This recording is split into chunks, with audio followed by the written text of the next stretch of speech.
Section 16 of The Scarlet Letter by Nathaniel Hawthorne.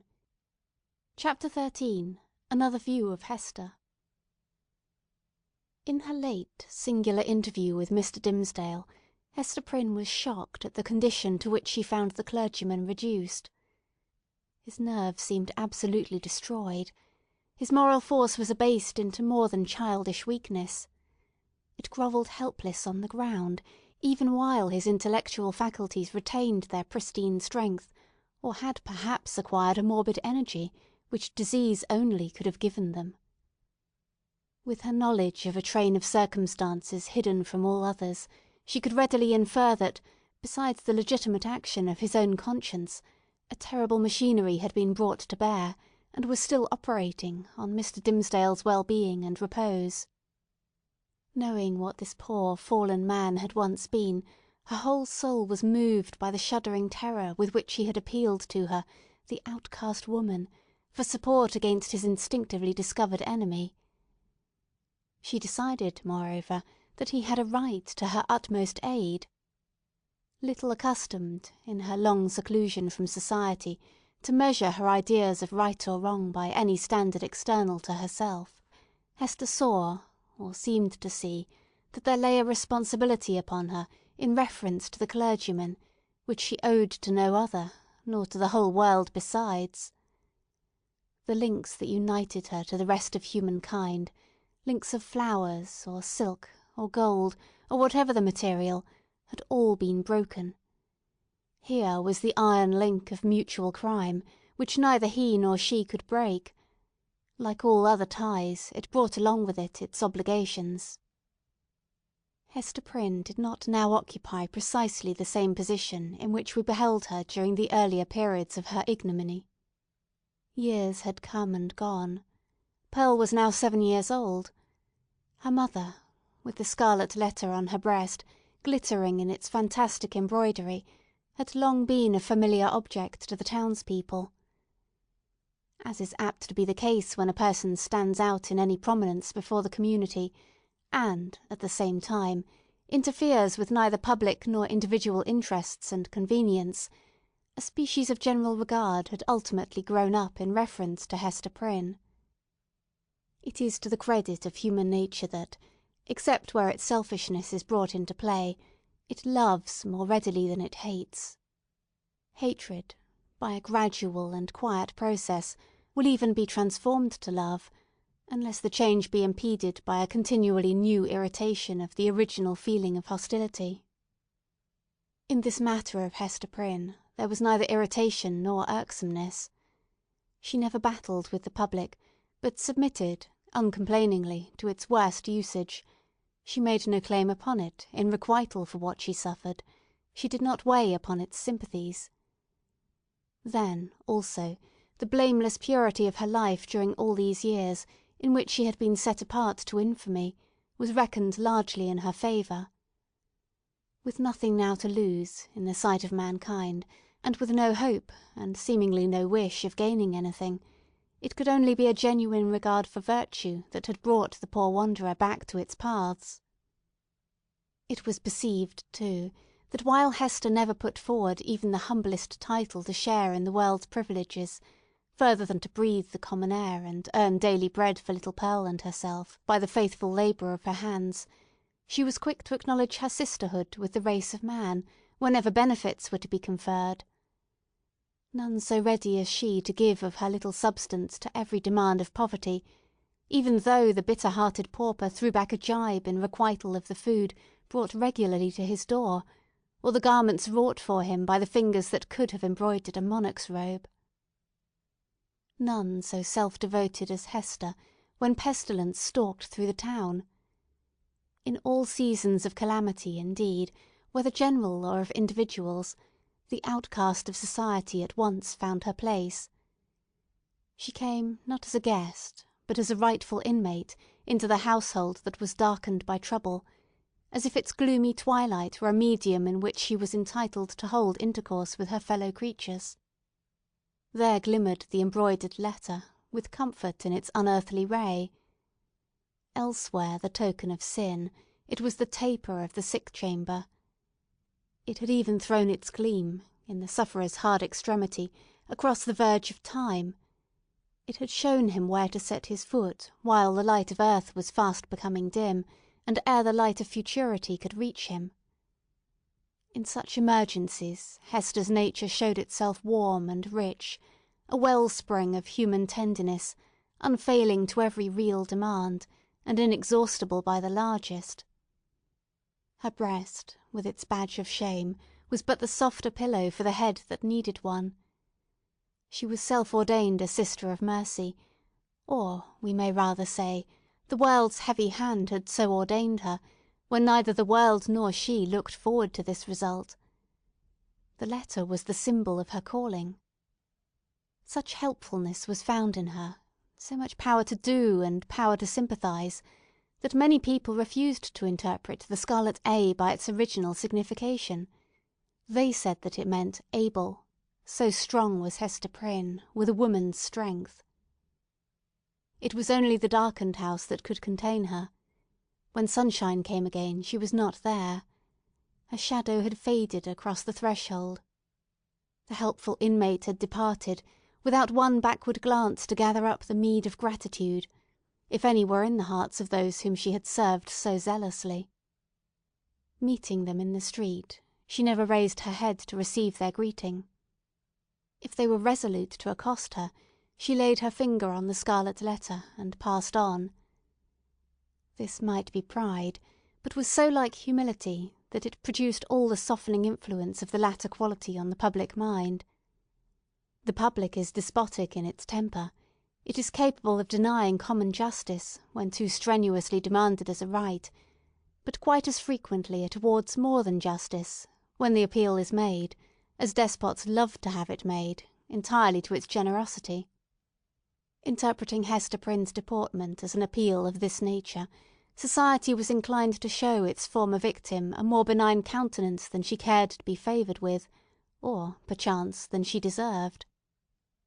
The rulers, and the wise and learned men of the community were longer in acknowledging the influence of Hester's good qualities than the people. The prejudices which they shared in common with the latter were fortified in themselves by an iron framework of reasoning that made it a far tougher labour to expel them. Day by day, nevertheless, their sour and rigid wrinkles were relaxing into something which, in the due course of years, might grow to be an expression of almost benevolence. Thus it was with the men of rank, on whom their eminent position imposed the guardianship of the public morals. Individuals in private life, meanwhile, had quite forgiven Hester Prynne for her frailty. Nay, more, they had begun to look upon the scarlet letter as the token, not of that one sin, for which she had borne so long and dreary a penance, but of her many good deeds since. "Do you see that woman with the embroidered badge?" they would say to strangers. "It is our Hester, the town's own Hester, who is so kind to the poor, so helpful to the sick, so comfortable to the afflicted." Then, it is true, the propensity of human nature to tell the very worst of itself, when embodied in the person of another, would constrain them to whisper the black scandal of bygone years. It was none the less a fact, however, that in the eyes of the very men who spoke thus, the scarlet letter had the effect of a cross on a nun's bosom. It imparted to the wearer a kind of sacredness, which enabled her to walk securely amid all peril. Had she fallen among thieves, it would have kept her safe. It was reported, and believed by many, that an Indian had drawn his arrow against the badge, and that the missile struck it, but fell harmless to the ground. The effect of the symbol, or rather of the position in respect to society that was indicated by it, on the mind of Hester Prynne herself, was powerful and peculiar. All the light and graceful foliage of her character had been withered up by this red-hot brand, and had long ago fallen away, leaving a bare and harsh outline, which might have been repulsive had she possessed friends or companions to be repelled by it. Even the attractiveness of her person had undergone a similar change. It might be partly owing to the studied austerity of her dress, and partly to the lack of demonstration in her manners. It was a sad transformation, too, that her rich and luxuriant hair had either been cut off, or was so completely hidden by a cap that not a shining lock of it ever once gushed into the sunshine. It was due in part to all these causes, but still more to something else, that there seemed to be no longer anything in Hester's face for love to dwell upon, nothing in Hester's form, though majestic and statue-like, that passion would ever dream of clasping in its embrace, nothing in Hester's bosom to make it ever again the pillow of affection. Some attribute had departed from her, the permanence of which had been essential to keep her a woman. Such is frequently the fate, and such the stern development, of the feminine character and person, where the woman has encountered and lived through an experience of peculiar severity. If she be all tenderness, she will die. If she survive, the tenderness will either be crushed out of her, or, and the outward semblance is the same, crushed so deeply into her heart that it can never show itself more. The latter is perhaps the truest theory. She who has once been woman, and ceased to be so, might at any moment become a woman again, if there were only the magic touch to effect the transformation. We shall see whether Hester Prynne were ever afterwards so touched, and so transfigured. Much of the marble coldness of Hester's impression was to be attributed to the circumstance that her life had turned, in a great measure, from passion and feeling to thought. Standing alone in the world, alone as to any dependence on society, and with little Pearl to be guided and protected, alone and hopeless of retrieving her position, even had she not scorned to consider it desirable, she cast away the fragments of a broken chain. The world's law was no law for her mind. It was an age in which the human intellect, newly emancipated, had taken a more active and a wider range than for many centuries before. Men of the sword had overthrown nobles and kings. Men bolder than these had overthrown and rearranged, not actually, but within the sphere of theory, which was their most real abode, the whole system of ancient prejudice, wherewith was linked much of ancient principle. Hester Prynne imbibed the spirit. She assumed a freedom of speculation, then common enough on the other side of the Atlantic, but which our forefathers, had they known it, would have held to be a deadlier crime than that stigmatized by the Scarlet Letter. In her lonesome cottage, by the seashore, thoughts visited her, such as dared to enter no other dwelling in New England. Shadowy guests, that would have been as perilous as demons to their entertainer, could they have been seen so much as knocking at her door. It is remarkable that persons who speculate the most boldly often conform with the most perfect quietude to the external regulations of society. The thought suffices them, without investing itself in the flesh and blood of action. So it seemed to be with Hester. Yet, had little Pearl never come to her from the spiritual world, it might have been far otherwise. Then she might have come down to us in history, hand in hand with Anne Hutchinson, as the foundress of a religious sect. She might, in one of her phases, have been a prophetess. She might, and not improbably would, have suffered death from the stern tribunals of the period, for attempting to undermine the foundations of the Puritan establishment. But in the education of her child, the mother's enthusiasm of thought had something to wreak itself upon. Providence, in the person of this little girl, had assigned to Hester's charge the germ and blossom of womanhood, to be cherished and developed amid a host of difficulties. Everything was against her. The world was hostile. The child's own nature had something wrong in it, which continually betokened that she had been born amiss, the effluence of her mother's lawless passion, and often impelled Hester to ask, in bitterness of heart, whether it were for good or ill that the poor little creature had been born at all. Indeed, the same dark question often rose into her mind, with reference to the whole race of womanhood. Was existence worth accepting, even to the happiest among them? As concerned her own individual existence, she had long ago decided in the negative, and dismissed the point as settled. tendency to speculation, though it may keep woman quiet, as it does man, yet makes her sad. She discerns, it may be, such a hopeless task before her. As a first step, the whole system of society is to be torn down and built up anew.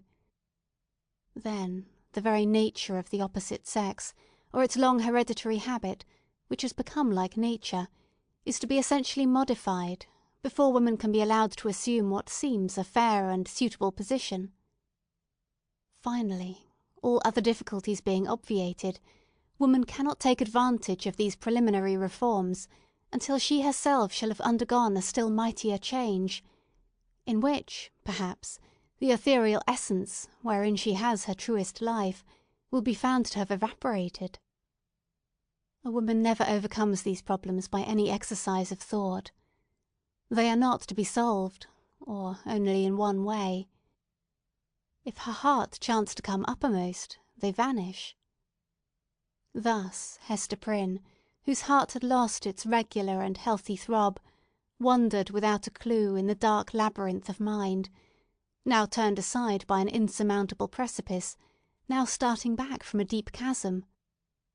There was wild and ghastly scenery all around her, and a home and comfort nowhere. At times a fearful doubt strove to possess her soul, whether it were not better to send Pearl at once to heaven, and go herself to such futurity as eternal justice should provide. The scarlet letter had not done its office. Now, however, her interview with the Reverend Mr. Dimmesdale, on the night of his vigil, had given her a new theme of reflection, and held up to her an object that appeared worthy of any exertion and sacrifice for its attainment. She had witnessed the intense misery beneath which the minister struggled, or, to speak more accurately, had ceased to struggle. She saw that he stood on the verge of lunacy, if he had not already stepped across it. It was impossible to doubt that, whatever painful efficacy there might be in the secret sting of remorse, a deadlier venom had been infused into it by the hand that proffered relief. A secret enemy had been continually by his side, under the semblance of a friend and helper, and had availed himself of the opportunities thus afforded for tampering with the delicate springs of Mr. Dimmesdale's nature. Hester could not but ask herself whether there had not originally been a defect of truth, courage, and loyalty, on her own part, in allowing the minister to be thrown into a position where so much evil was to be foreboded, and nothing auspicious to be hoped. Her only justification lay in the fact that she had been able to discern no method of rescuing him from a blacker ruin than had overwhelmed herself, except by acquiescing in Roger Chillingworth's scheme of disguise. Under that impulse she had made her choice, and had chosen, as it now appeared, the more wretched alternative of the two. She determined to redeem her error, so far as it might yet be possible. Strengthened by years of hard and solemn trial, she felt herself no longer so inadequate to cope with Roger Chillingworth as on that night, abased by sin, and half maddened by the ignominy that was still new, when they had talked together in the prison chamber. She had climbed her way since then to a higher point. The old man, on the other hand, had brought himself nearer to her level, or perhaps below it, by the revenge which he had stooped for. In fine, Hester Prynne resolved to meet her former husband, and do what might be in her power for the rescue of the victim on whom he had so evidently set his grip. The occasion was not long to seek. One afternoon, walking with Pearl in a retired part of the peninsula, she beheld the old physician, with a basket on one arm, and a staff in the other hand, stooping along the ground, in quest of roots and herbs to concoct his medicine withal. End of Section 16.